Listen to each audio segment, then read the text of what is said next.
Good morning, everybody. Welcome to the PHN 2022 conference session titled The Future of Building Standards. My name is Bronwyn Barry.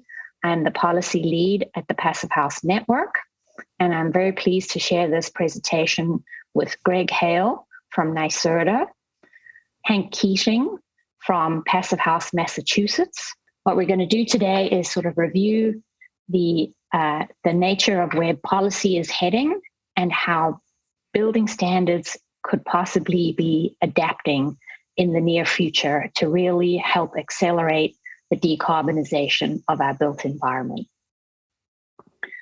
I'm going to start today with an overview of Passive House Network's most recent report. It's a policy report that we are just on the threshold of issuing at the time of this recording, and it should be out by the time this session is aired.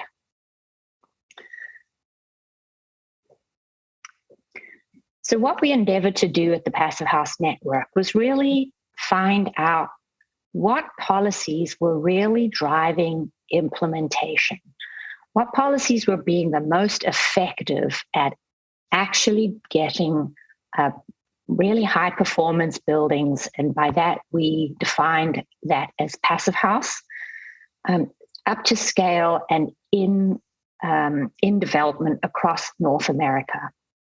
So we set out at the beginning of 2020 by mapping out a pathway for how we were going to do this. And we looked at, we first crowdsourced all the policies in existence across North America that actually were incentivizing Passive House, and that was quite an interesting process. We then dug deeper into those policies and we looked at what were the successful ones, and we mapped them across the development time frame and to see where they intersected on the building development cycle. We then analyzed those further and we looked at how those worked with typical code or whether they worked outside code. And then we really spent a good deal of time brainstorming about what we wanted to do with those policies and how we wanted to support and highlight policies that worked.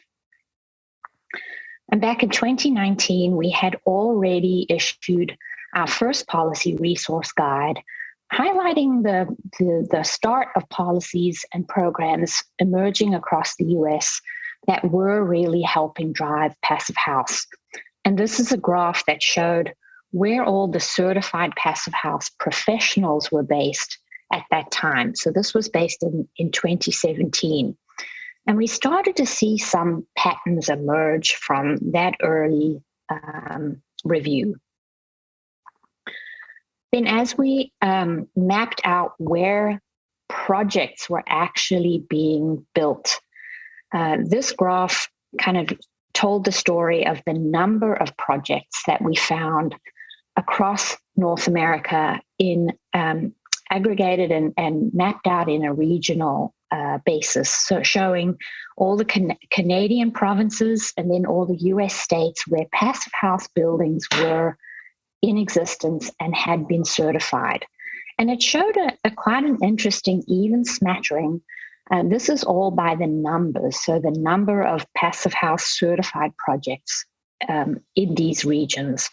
And again, some interesting patterns again and again are also showing up in these graphs.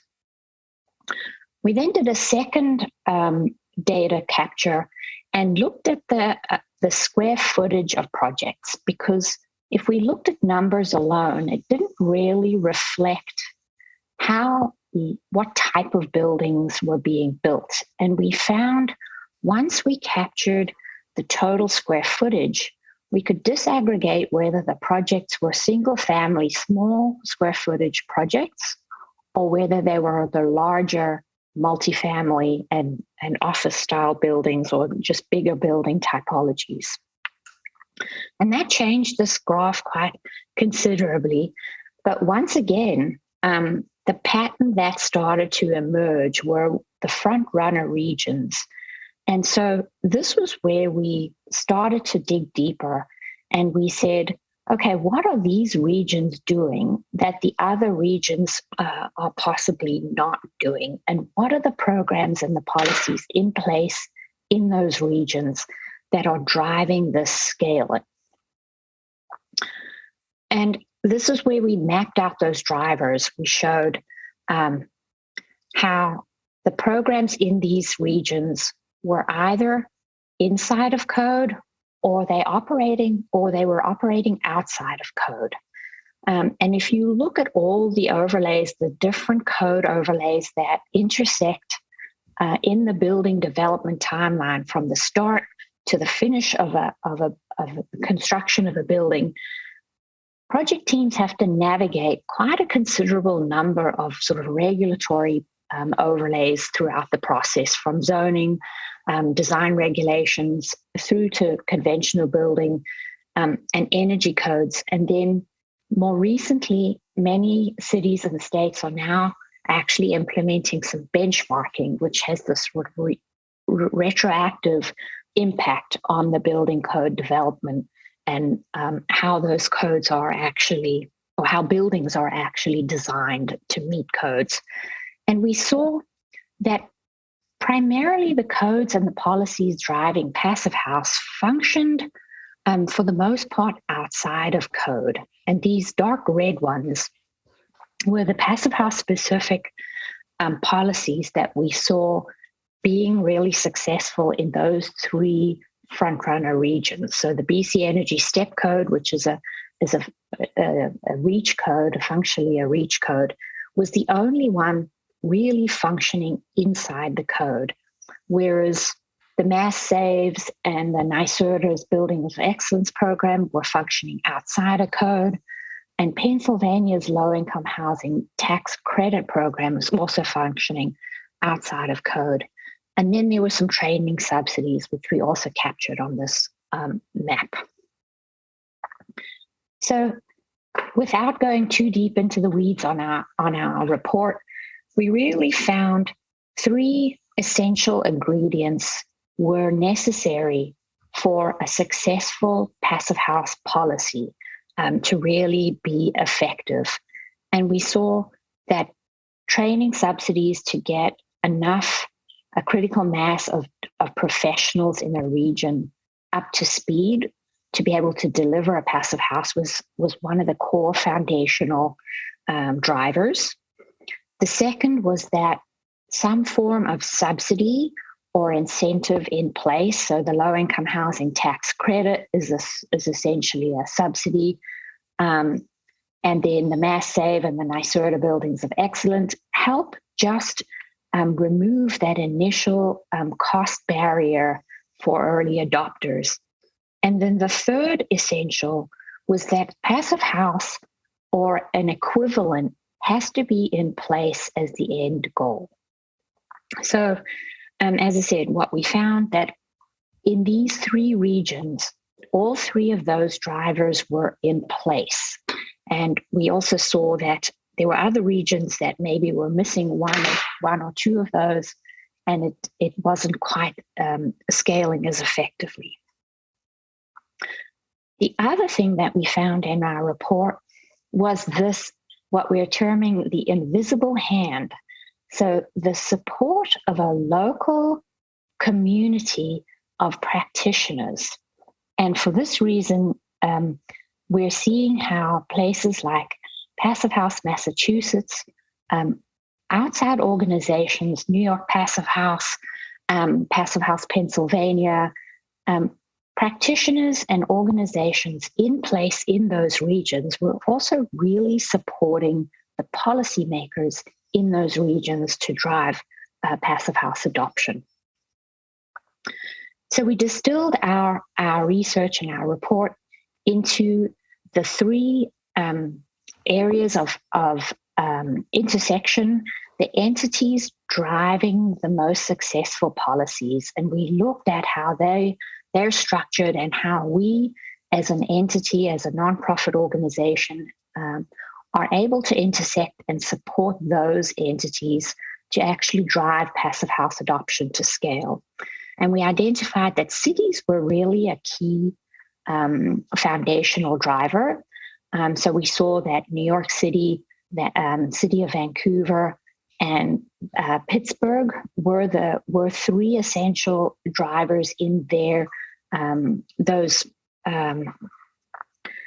front runner regions that were really bringing Passive House to scale.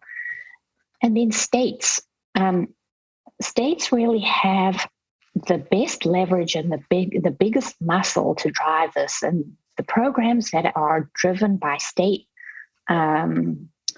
entities really were able to push scale of Passive House to the next level.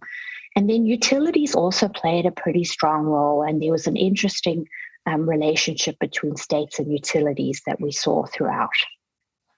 So without going into the weeds of our report, I will encourage you all to download it. We will have it on the Passive House Network website. It will be available at the conference. The insights we really summarize from this, that workforce training is essential. We see many programs out there are giving subsidies for the widget or the outcome, but they don't support the professionals who actually have to do this. And so education is key. We also saw that the tiered or the stepped programs, so the BC Energy Step Code, that provides the lower rungs for people to ramp up to Passive House. And they also provided weighted incentives. So you get more incentives for the top step and less for the lower steps. Those were also, it was a pattern that we saw over and over again being successful. And then the last item we saw that was also very fascinating and was this requirement for measured outcomes. So reporting of outcomes in the program. And I think this is something that I'd be interested to hear more about from our presenters. So with that framing and the context of our policy report, Policy That Works, I would like to hand over to our next presenter, Greg Hale, who will share his experience in the programs that they're rolling out in New York State from his platform as NYSERDA lead.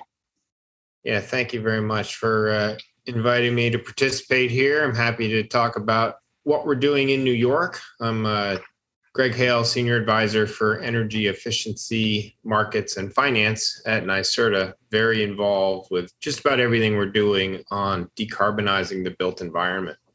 So I want to give you just a quick overview of the context within which we are working, which is a climate act passed by the state in 2019 called the Climate Leadership and Community Protection Act. We used to say this is kind of the cutting edge of policy in the states. You know, California has a lot of different elements that kind of add up to a very similar thing. And I'm really happy to report that we're seeing new states join us in this mission. We've got very similar laws in Massachusetts now and Illinois. Very exciting. So our Climate Act essentially says we need to get to a carbon neutral economy by 2050. And specifically to do that, it requires at least an 85% reduction in direct greenhouse gas emissions from 1990 levels by 2050, with offsets to handle the other 15%, but we'll shoot for more than 85% in direct emissions reductions. We have a milestone on the way of a 40% reduction in GHGs emissions required by 2030. But then the act goes further and gives us some of the tools to allow us to meet these goals in the economy. And in particular, it's about the grid. So what we call the Clean Energy Standard, which requires that 70% of electricity from the grid come from renewable energy by 2030. And by 2040, we require 100% zero emission electricity.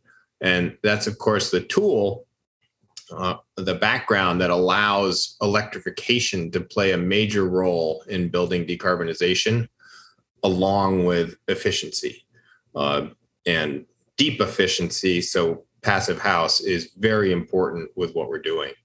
Then there are several other sub goals here for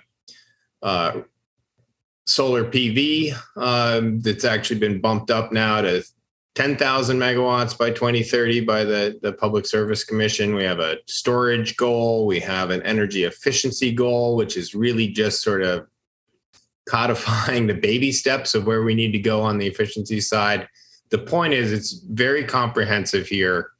And really importantly, it requires 35%, but with a goal of 40% of the benefits of this clean energy transition to flow to disadvantaged communities. So at NYSERDA, we've always been thinking about low to moderate income consumers in New York State, but now it's really pervasive in everything that we're doing. And that's a great thing to try to bring these frontline communities back from the brink of the issues caused by climate change. The act also set up a structure to implement it, which is a Climate Action Council. It's a 25-member body, I think, maybe 22, appointed by the governor and legislature that is in charge of developing the plan to actually meet these goals. It's called a scoping plan. They have put out their first draft of the scoping plan, and that's what I'm going to talk about in a couple of slides.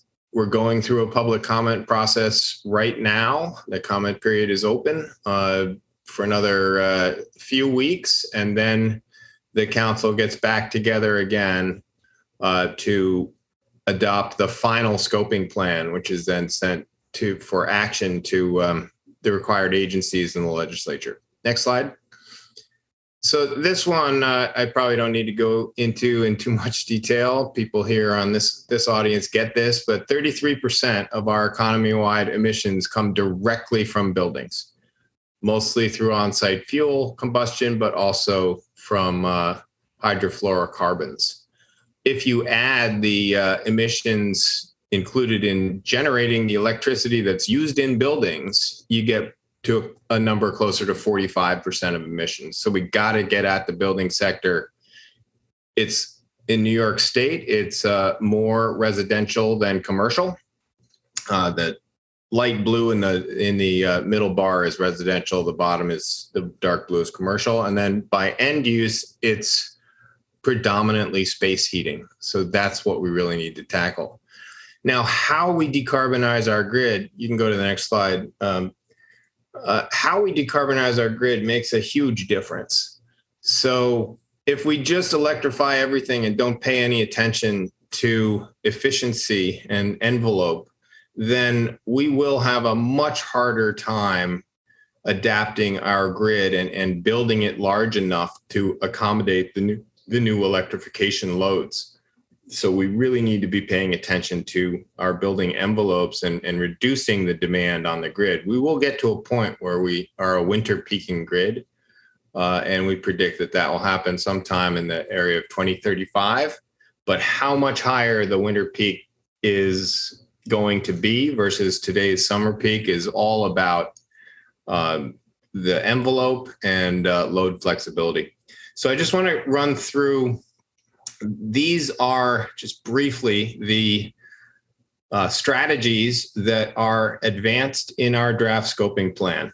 And I want to focus on the top, B1, B2, B3. The other ones all matter a lot about market development, getting incentives out there, low-cost financing, just driving the market to start, like Bronwyn was mentioning, investing in workforce development, we think is critically important. And we've got a bunch of programs at NYSERDA doing that.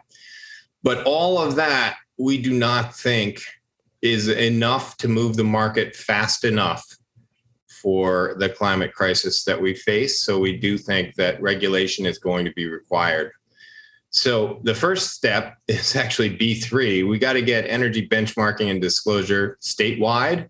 Right now, it's been in place in New York City for a decade, and that's the data that allowed them to pass their climate law that included Local Law 97 that has an emission cap on large buildings. But just measuring and disclosing energy usage is really important. It doesn't look like we'll get that in this year's legislative session. We'll try again next year. We've been working on that for a number of years at NYSERDA. But then once you have that data, then we need to take strict action. And the first one is for new construction. We need to adopt codes that require all electric, highly efficient new construction. There's no reason not to require that today. The incremental costs, we've got a bunch of data from our program. We can talk about that in the discussion, Bronwyn, Buildings of Excellence, that shows that the incremental cost in new construction is not high enough to outweigh the benefits of building zero emission buildings today. So New York City actually passed this. So buildings, low-rise buildings, by 2024, new construction needs to be all electric, and for larger buildings, that will kick in 2027. We want to enact a similar statewide legislation. Doesn't look like that will pass this year. So that is the first step that's recommended. But then the next one, B2, is actually probably even more powerful. And what this really means, standards for zero emissions equipment, that's a way of getting to a point where at a certain point in time, you will not be able to replace a fossil fuel heating appliance that is at the end of its useful life. And right now that time is proposed to be 2030. So that gives the market enough time to ramp up. But after 2030, if your furnace breaks, you can't go get another gas-fired furnace. You will need to electrify with a heat pump. So ideally, buildings will start developing their capital plans and making the changes for the future that we need to see. So that's proposed for 2030. Again, these are all proposals, but we expect them to be part of the final scoping plan by the end of this year. So we can go to the next slide. So each one of these B1 through B11 then expands into, what we really mean by B1 is all of these things. So I don't want to go over these in detail, but it looks like we will get some progress on codes in the legislature this year. That's going to happen this week or not happen this week.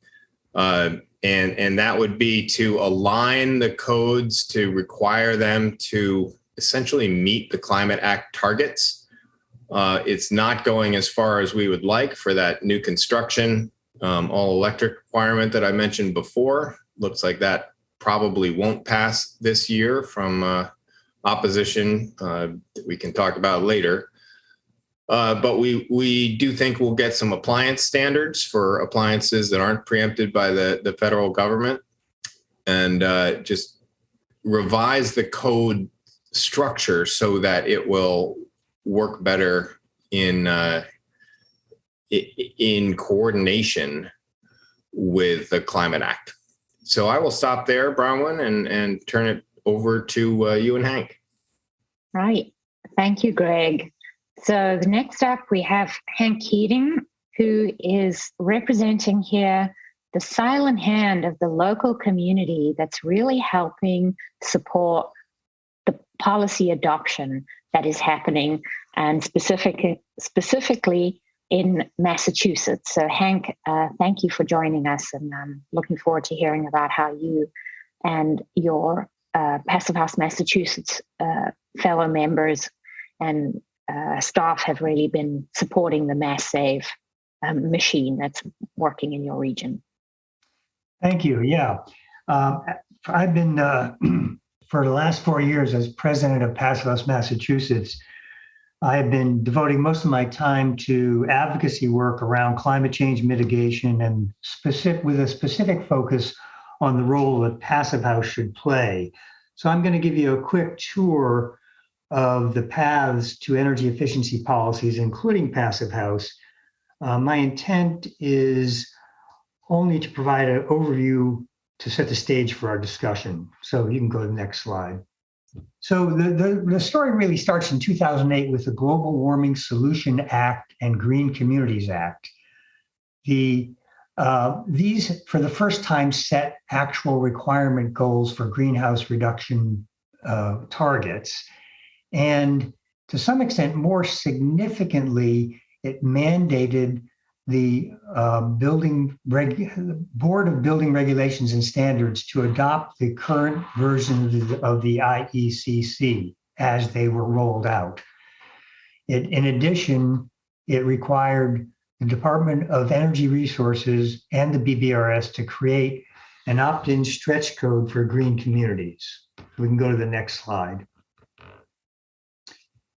One of the things about that was that DOER had to set up a program to incentivize the adoption of stretch codes. So to date, they've provided to local communities who adopt the code over $50 million worth of energy conservation measure money. In addition to those kind of incentives, the communities that did it had to agree to, quote, minimize to the extent feasible the life cycle cost of the facility by utilizing energy efficiency, water conservation, and other renewable or alternative technologies. That's a great statement, but the interesting thing which we can take up in the discussion is that you have to go back to the extent feasible. That's where the debates have come in from the advocates and the opposition. To date, 300 out of the 351 communities representing 90% of the state have adopted the stretch code. At the same time, in 2008, the Mass Safe program was created. And the significant thing is that it was created with the oversight of the Attorney General's Office and the Energy Efficiency Advisory Council. And this is very significant that this was set up as a watchdog agencies to make sure that the utility companies were doing as much as they could. Jumping ahead to 2018, the BBRS amended the Iecc amendment for Passive House. So they approved Passive House as an approved building performance certification method. And this is significant because many states don't cede authority to non-governmental entities for approvals and certifications. It's a very powerful tool, I think, to get into the code. So next slide. So we moved on to follow the Passive House lobbying lead of Pennsylvania. We went to the Department of Housing and Community Development to lobby them to follow that lead. And there was tremendous resistance based upon high total development costs. We're a high development cost area, and the reaction was these measures are going to cost money and therefore units, and therefore we won't do it. In order to help mitigate those concerns, we worked with the Mass Clean Energy Plan to produce the Passive House Challenge, which was a one-time program of 1.7 million that offered 4,000 units incentive for affordable projects to demonstrate that the premiums were less than 3%. That was successful with 540 units enrolled. And at the same time, we started lobbying DOER to convince DHCD to contribute to greenhouse gas reductions. They worked on that. It didn't really go anywhere. At the same time, DOER suggested that we lobby the Ieacc to create a Passive House incentive program. That was successful in 2019 with $3,000 per unit upfront funding with including upfront funding for feasibility studies, which is important. It's a tiered program. you can enroll and do a feasibility study and get reimbursed for that, and then decide you don't want to proceed. So it's trying to set the hook for developers, get them involved, and hopefully move forward. So we now have over 6,500 units registered for that program, and the program has been renewed through 2024. So all this came together by 2020 when DHCD finally decided to add 5 bonus points to their low-income housing tax credit program after the demonstration programs. And that's been successful enough that they just recently increased that in their 2022 QAP program to 8 bonus points. So now we're at a point where the majority of applications for affordable housing are passive house. Next slide, please. In 2021, the draft Clean Energy Climate Plan that was required under the Global Warming Solution Act to be updated called for reductions of 45% by 2030. At the same time, the legislature was working on the 2021 Climate Act, and that came out and required 50% by 2030. It also required a revised stretch code for all the communities that were already enrolled, meaning that they didn't have to re-adopt a new code. This stretch code would be updated, and that would be their code. In addition to that, there would be an opt-in specialized net zero stretch code. Both of these have to be done by December of this year. The current draft of the net zero stretch code actually includes passive house as a requirement for all multi-family buildings over, actually, this is a typo, 6 units. So that's like a tremendous accomplishment. It's now built into that code, which will be adopted at the beginning of 2023. The other significant thing about that requirement of the Climate Act was that both of these codes were to be developed by DOER versus the BBRS. It was a recognition that the BBRS was not moving fast enough, and they needed to take the code development out of their hands. So we have a tremendous advocacy opportunity right now because these codes have to be done by the end of the year. With the Northeast Energy Partnership and our Net Zero Building Coalition of 90 organizations and communities, we are producing model codes through the Easy model codes and submitting them to the BBRS and DOER as an example of what we want. We are lobbying to make sure that these new codes include electrification, renewables, renovations, and embodied carbon, which they essentially don't in their draft form.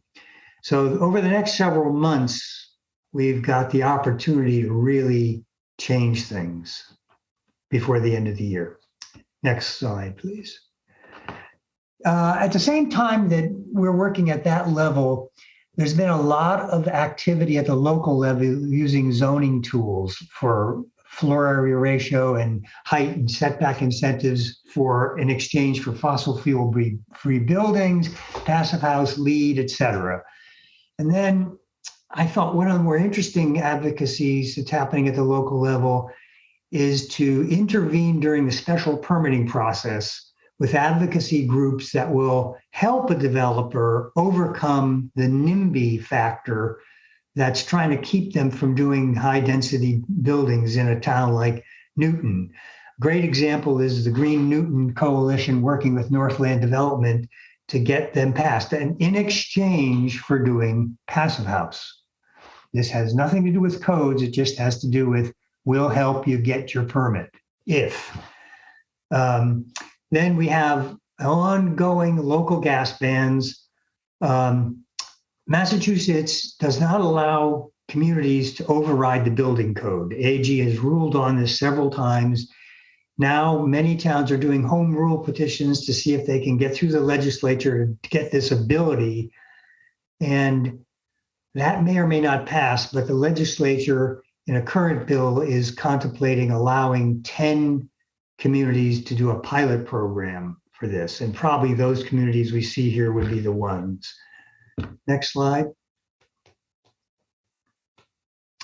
And then we have Boston with their Building Emissions Reduction and Disclosure Ordinance, BERDO.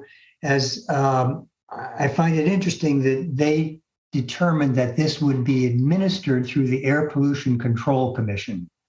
So it has an overriding health issue sitting on top of it more so than zoning and that type of thing. I think it's a very good way for them to avoid some of the complexities of, are we dictating code? So this is ramping up quickly now. It requires all the buildings over 20,000 square feet or 15 residential units to report by the end of this month, to have a third-party verification by the end of the year, and begin their reductions in 2031 with zero overtime plans being put into place. One last slide, I think. And our final big push has been for the American Rescue Plan funding. We are desperately in need of money to kick off deep energy retrofits. And we have been pushing very hard to get these funds allocated that way. We started with a $500 million ask, didn't get that. We dropped to a $250 million ask. So far, we don't get that. There was a $45 million one that we were quite hopeful for, but that was coming out of the general budget. That didn't pass. But we have 101 communities as part of the Zero Carbon Renovation Coalition that are pushing for this, and remain hopeful that we will get ARPA money to start to transform our community relative to deep energy retrofits. So that's the overview of where we are and how we've got here. Thank you. Thank you, Hank, and thank you, Greg. That was fascinating to see how things are progressing and how what we're calling the silent helping hand is really helping to support the efforts of policymakers and really drive them, and that partnership that you shared about with the coalition with the developer and your regional advocacy organizations. Doing the trade-off is quite a fascinating story. So I'm going to now switch to if I can get out of my slide deck here, I'm going to come back to our map here.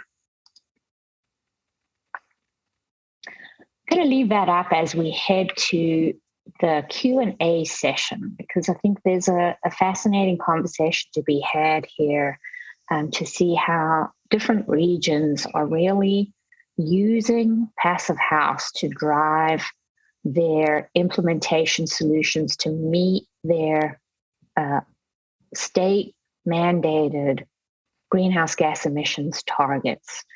And so, Greg, I'd like to start with you for the moment.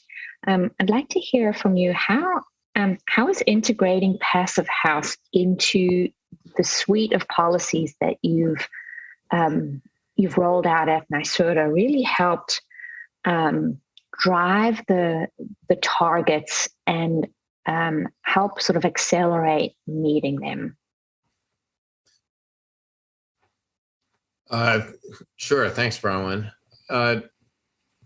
It just one thing to preface this with: New York doesn't say, quote unquote, Passive House is your target, but it's an important element of what we're trying to do. We're trying to we've really shifted to full decarbonization as our goal at this point, which really requires, in our view, coming out of our carbon neutral buildings roadmap, it's about electrification, but it's also about deep efficiency and load flexibility, and then supplying those electrons with emission-free electricity.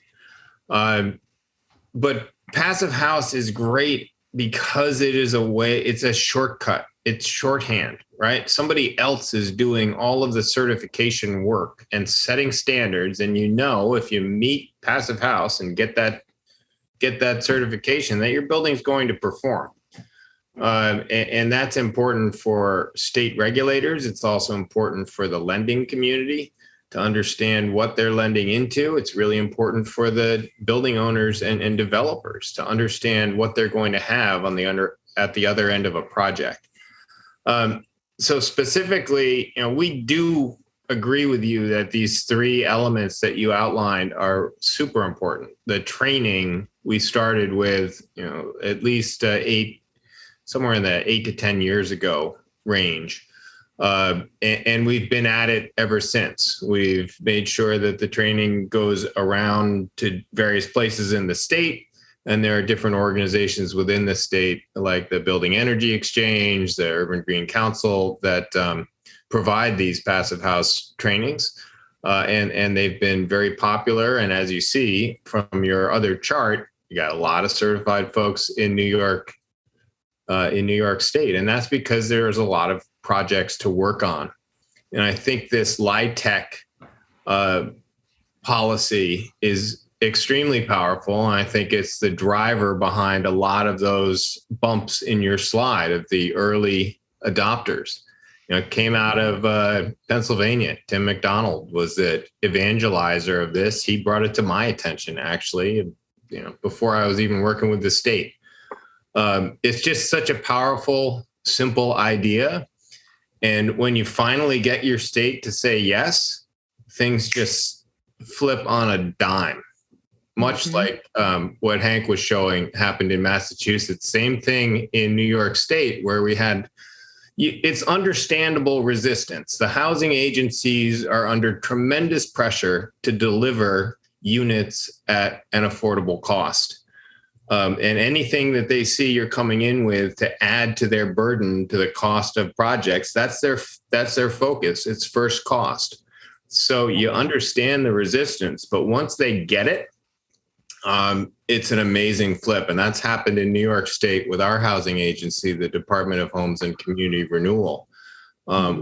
We've developed a great partnership with them over the last year to 2 years. Where our NYSERDA incentives for high performance buildings are now being provided directly to the housing agency. So the developer doesn't even see two programs. They just see, okay, if I do it this way, I get a $12,000 per unit incentive. Great. And that's the way we want it to be. They don't need to apply to HCR's LIHTC program and then apply to NYSERDA's and have the uncertainty of, are you going to get everything and how do you deal with all these different programs? So streamlining that, I think, was great. And the agency has adopted these extra points for Passive House. And now they're getting to the point where they're just going to require all electric new construction. We ran a pilot on the 9% LIHTC program last fall for new construction and have a bunch of projects coming out of that. And that's where they're headed. And they've publicized that. So I think that's really, really powerful. It's adopting existing systems. And if developers know they have to do this to get the LIHTC subsidy, they'll do it. And maybe they'll drop some, the granite from countertop from one level to the next to compensate, but that's okay. We need the building performance. And then I think the direct subsidies, our Buildings of Excellence program has really been a success. And, full credit, this is, I won't call it a rip off because they want us to rip it off, but this is coming out of the Brussels exemplary buildings competition. It's modeled on that. And, it is enough subsidy to get developers to try these projects. And so it's a competitive process. We don't have enough money to award $5 million to every project that comes in the door. But actually this one is a $1 million cap, I believe. That's the other one was a different program. But we have tremendous a volume of applications, and we know of several of the projects that did not get awarded went ahead anyway because they'd already done the design work. And the last point I'd make about this is your emphasis on data collection and reporting. This has been a great data tool because we actually require the participants to model their project business as usual and as the high performance, and to show the difference, the incremental cost of high performance versus business as usual. And that data is available for all 48 of the projects that have been awarded in the first 2 rounds. And we just opened up the 3rd round and are looking for, many more projects. So I think it's been a tremendous success. It's brought attention to high performance, and most of the projects are pursuing Passive House, because that's the easiest way to check the box on high performance. And I think that is in large part responsible, between that and the Iecc, that's responsible for the square footage that you see in New York, because these programs are aimed at larger buildings. Nice. So, Greg, you touched on a bunch of topics there, and before I switched to Hank and let Hank sort of weigh in on that, I wanted to mention you mentioned the Brussels Environment Buildings of Excellence program, which really essentially developed this strategy, and it's the 3-pronged stool, which we've identified again in our report: the training, the small project incentives, and Passive House, or a very Passive House similar aligned end goal, were the 3 stools that program was based on. And again we see them being replicated here and also being equally effective. And then you also mentioned the synergy with the low-income housing tax credit program, which really was pioneered in Pennsylvania with the support of local advocates. So there was actually a group. Tim McDonald was certainly the one of the big, the most visible. But I do know there was a group of people that went and really advocated for that incentive. It was kind of seen as a wild card, but it's a wild card that's really paid off and is really the reason behind Pennsylvania being in the front runner region. And so maybe, Hank, you can speak to how these multiple programs working in concert. So you mentioned how Massachusetts allowed Passive House to be credited as an alternate pathway in the code as one barrier removal. You also then mentioned the Mass Save program, how it actually then was accelerated and enhanced by the low-income housing tax credit program. And so there's an amazing synergy working within these multiple programs to all point towards Passive House. So maybe you can speak to the Massachusetts experience of how Passive House is really driving a lot of the success behind these programs, and how do you see it differentiating between just business as usual or providing clarity to the market? Yeah, I would sort of underline what Greg has said. The use of Passive House is convenient for all parties in the end because it's a clearly articulated standard. There's a way of achieving it. It's well administered. It's got quality control built into it. And it's something that's understandable by developers, understandable by the investors, and therefore something they may have some initial, hesitation about cost, but it's something they feel like they can move forward with when they're pushed to it. And it's remarkable what a small push it takes. When you talk about low-income housing tax credit dollars, they are in short supply, and therefore they are very competitive to secure. generally speaking, in Massachusetts, no more than 30% of the applications every year or every tax credit round get funded. So if you want to get your project, you have to score 100%.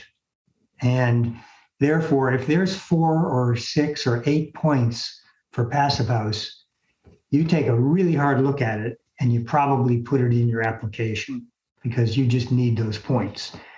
Now, the interesting thing is that that's a great tool and it demonstrates exactly what happened in Pennsylvania.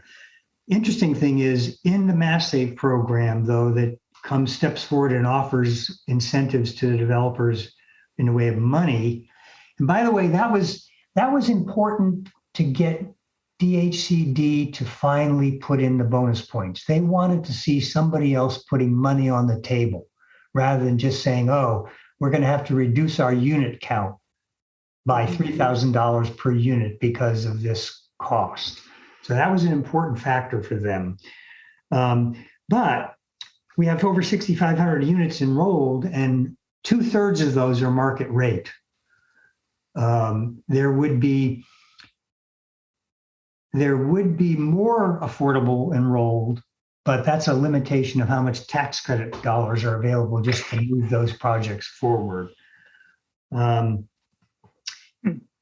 So yeah, it's a trifecta of the DHCD bonus points, the Mass Save incentive, the inclusion of the code as an alternative path. And now I think we're really going to be hitting home runs if we get this stretch code to require Passive House for all multifamily buildings. Yeah, I think that's a really important point, Hank, that these elements get you some projects and can get you a bunch of projects, but the goal is for those projects then to inform the future sort of floor. And that's exactly what happened in New York City. That's how the city council was able to pass an all-electric high-performance requirement for new buildings last year, because we had the data coming out of these affordable projects through Iecc and the Buildings of Excellence projects. And those people all went and presented, well, they didn't all go, but lots of them actually did, and presented before the city council and said, yeah, we can do this. Here's how we're actually doing it. And the city council passed that law. We need the same thing statewide, but these are the foundations of just making it a requirement. Eventually we want the code to just require this level of performance. And to get there, you got to prove it. Greg, you make a fabulous point there. And I think that's something that we saw and I speak about often, is how these front runner programs with the reporting and the data capture feedback loop then allow policymakers to actually accelerate the adoption of baseline code. And I think here in California, I've been advocating for that to be utilized more effectively, because we have similar pushback to code adoption. And I'm, as a practitioner and a Passive House practitioner, I'm constantly being recruited by policymakers to provide data. And I say to them, well, if you had a front runner program like the Mass Save or the NYSERDA Buildings of Excellence that targeted and supported all the high performance marketplace, there's your data source. You could be creating that fabulous repository of all the cost effectiveness strategies, the outcomes, the actual measured outcomes to feed into your baseline code, because all of those measures at baseline code require cost effectiveness to be proven. So maybe Hank, you can speak to the Mass Save program and how that's sort of synergistically helping the baseline code move forward. Is that data capture also required in the Mass Save? The data capture is there, and it's going to be useful. And I stress all the time, we need the data capture. But we have to keep in mind that right now, this is a new program. It takes a long time to develop these kind of large buildings. So out of 6,500 units that are enrolled, we probably only have under 500 completed and collecting data today. So yes, it's important and it will be useful and it's critical. But what's interesting is that Passive House in Massachusetts has become, well, you use the term shorthand. It's a shorthand method of speaking to energy efficiency. And what's interesting is that with this new stretch code, the opt-in quote unquote net zero code, and I say quote unquote because the government doesn't even, the governor's office and state don't want to use the term net zero. And people in the development community and contracting community are terrified of this quote unquote net zero code.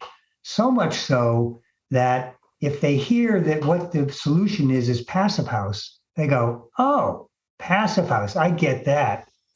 And we're becoming the lower common denominator for that community to latch onto and say, well, at least we know what that is and how it works. And that's a great place to be for Passive House.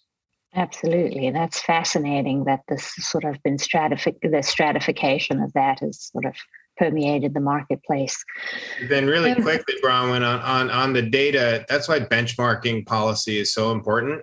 That's what's allowed New York City to advance its local law 97 because they had 10 years of benchmarking. I'm frustrated that we haven't been able to affect that throughout the state, but we will keep pushing because as Hank says, you need time to start accumulating the database that then you can utilize to create building performance standards that make sense in the context of your state's built environment or your city's built environment. Interestingly enough, I think that the data collection, as I agree, it's entirely important, but I always argue to folks too, I say, look, there are databases out there for Passive House now. They may not be in our state, they may not be in our city, but I think if you were to investigate Passive House, you can see clearly what the energy reduction benefits will be. So let's not get too hung up on whether it works or not. We know it works. Then the next question is cost. And that's where the Mass CEC program was important to try to demonstrate to people that yes, Passive House works, but how much does it cost? And I think it's just as important now, or even more important for us to be demonstrating cost premiums over the final data, because they're not going to even take the plunge unless they think they can afford it. And I think we issued a report at the Passive House Network that was based on NYSERDA data, Greg, that showed the cost premiums range between 3 to 8%. But the difference that really was pretty evident from those projects was that it was actually based on the experience of the project team, yep, rather than any other variable. So as practitioners get to be more agile and facile with this process, they are able to sort of optimize their building design and drive down cost. And we see this over and over again. And this is not unique to North America. This is a global phenomenon. We've seen it in all our international partner regions. So I think, this sort of identifying these patterns that we've clearly seen emerge here in North America, and how these policies all have the same patterns. They have the same sort of baseline underlying structure, and they continually sort of provide an interesting feedback loop to the baseline code, which I think that was really, it became really evident as we dug through all these policies across these various regions, that Passive House does not fit very well into baseline code, which is why I have the slide back up here. The majority of the programs driving Passive House work in parallel to code, but they have a fabulous synergistic sort of feedback loop that actually comes at the back end and supports code. And I think we are out of time, I believe, for our session. If I have two words that you guys can close up with, that you can summarize perhaps where you see Passive House helping drive your additional policies to meet your greenhouse gas emissions, your state mandated greenhouse gas emissions reductions, where would you see that? And so I'll go to Greg and then go to Hank afterwards. Well, right now in New York, we're really focused on getting the draft scoping plan under the Climate Action Council to a final scoping plan. We are having significant resistance in the comment period, led by none other than the natural gas, fossil fuel industry. They're envisioning a different path to carbon neutrality, which involves a substantial role for renewable natural gas in the future. So there's opposition out there. We need to find our allies, and we need to show them through the data that we have for Passive House that this is doable. And we also need to focus on the co-benefits, the comfort, the health, the productivity, the safety, the societal benefits of reduced greenhouse gas. There are a lot of other things that come along with building a building this way that probably are going to improve your individual business case over business as usual if you're a mid to long-term holder. You're just going to see more value in your building. It will be a future-proof building that's not, subject to future uncertainty about penalties and code compliance because you're there. So we've got to get that message out there. It's got to be a awareness campaign. How am I doing on my 2 words? Just one or two extra. Yeah. But I'll stop there. But it's really important, and it's also really important for anybody in the Passive House community that has the time to submit a written comment to our process and support the vision that we have for the future. Thank you, Greg. Yeah, I will go ahead quickly. I'll quickly say, as I said earlier, I think we're in a great position right now because the new stretch code is kind of opting for Passive House as the easiest path. And that's terrific. It's recognizing the power of Passive House and the simplicity of it. I will say, I want to come back to the importance of that little code change that allowed it as an alternate pathway, because what you want to avoid is a situation where your incentives policy is pushing Passive House, but then it requires that the developers and architects go through 2 different energy modeling scenarios because there's not an approved alternative pathway. So I think that's an important thing. And I would echo what Greg said. We need to be marketing the other benefits like passive survivability for Passive House, the comfort and the resilience of these buildings, and putting the calculations of the benefits of Passive House into your 0 over time calculations, which are going to really demonstrate that you're going to be able to get where you need to get without massive electric bills. So we're well on the way, we hope.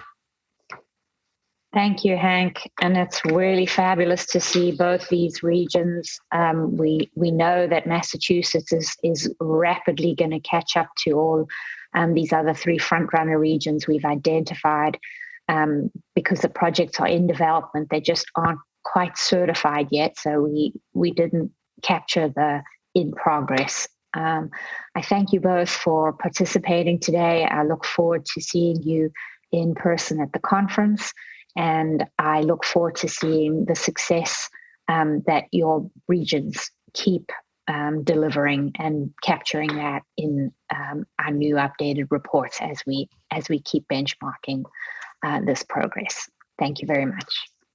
Thank you. Bronwyn.